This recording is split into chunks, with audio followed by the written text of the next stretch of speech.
ఎట్టకేలకు కోల్కతా గెలుపు పట్టుపట్టింది. ఓటములకు by by చెప్తూ వరుసగా రెండో విజయాన్ని నమోదు చేసింది.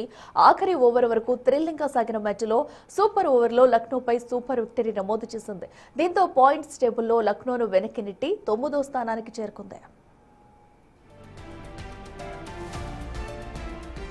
Kolkata night riders Lucknow super giants మధ్య జరిగిన మ్యాచ్లో ఈ సీజన్ తొలి సూపర్ ఓవర్ నమోదైంది. బ్యాటర్ల ఆధిపత్యానికి బ్రేక్ ఇస్తూ చెలరేగిన బౌలర్లు మ్యాచ్ను లో స్కోరింగ్ కు పరిమితం చేసేసిన ప్రేక్షకులు మునివేళ్లపై నిలబెట్టారు. కోల్కతాను లక్నో 155 పరుగులకే కట్టడి చేయగా చివరి ఓవర్ వరకు వచ్చిన మ్యాచ్లో ఆఖరి బాలుకు 6 కొట్టి షమీ మ్యాచ్ను డ్రా చేశాడు. మొదట బ్యాటింగ్ చేసిన లక్నో సూపర్ ఓవర్లో 3 బంతులు మాత్రమే ఎదుర్కొని 1 పరుగు మాత్రమే చేయగలిగింది. సునీల్ నైరేన్ బౌలింగ్ లో మొదటి బాలుకు డకౌట్ అయ్యాడు. రెండో బాల్కు పంత్ సింగిల్ తీగా పావెల్ రింకు బౌండరీ వద్ద అద్భుతమైన క్యాచ్ పట్టి మార్కరమును అవుట్ చేశారు. దీంతో లక్నోకు సూపర్ ఓవర్లో 1 పరుగు మాత్రమే వచ్చింది.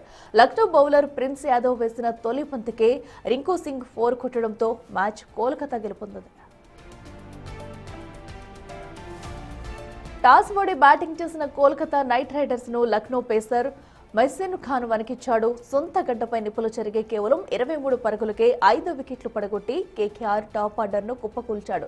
పవర్ ప్లేలో టీమ్ సీఫర్ట్, రహానే, పావెల్ వంటి కీలక వికెట్లను పడగొట్టి కేకేఆర్ను కోలుకోలేని దెబ్బతీశాడు. యువ బ్యాటర్ రఘువంశీ కూడా దురదృష్టవశాత్తు అబ్స్ట్రంకింగ్ ద ఫీల్డ్ రూపంలో వెనుతిరగడంతో కోల్కతా ఒక దశలో 31 పరుగులకే 4 వికెట్లు కోల్పోయి పీకల్లోతు కష్టాల్లో పడింది.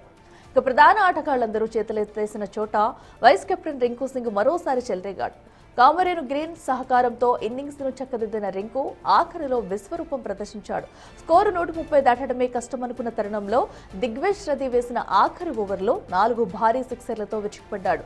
2023 నాటి యష్ దయాల్ ఇన్నింగ్స్ ను గుర్తు చేస్తూ రింకు ఆడిన మెరుపు ఇన్నింగ్స్ తో కోల్కతా నిర్ణీత ఓవర్లలో 7 వికెట్ల నష్టానికి 155 పరుగులు చేయగలిగింది. లక్నో బౌలర్ల ఆధిపత్యాన్ని చెరిపేస్తూ రింకు చేసిన ఈ పోరాటం మ్యాచ్కి హైలైట్ గా నిలిచింది.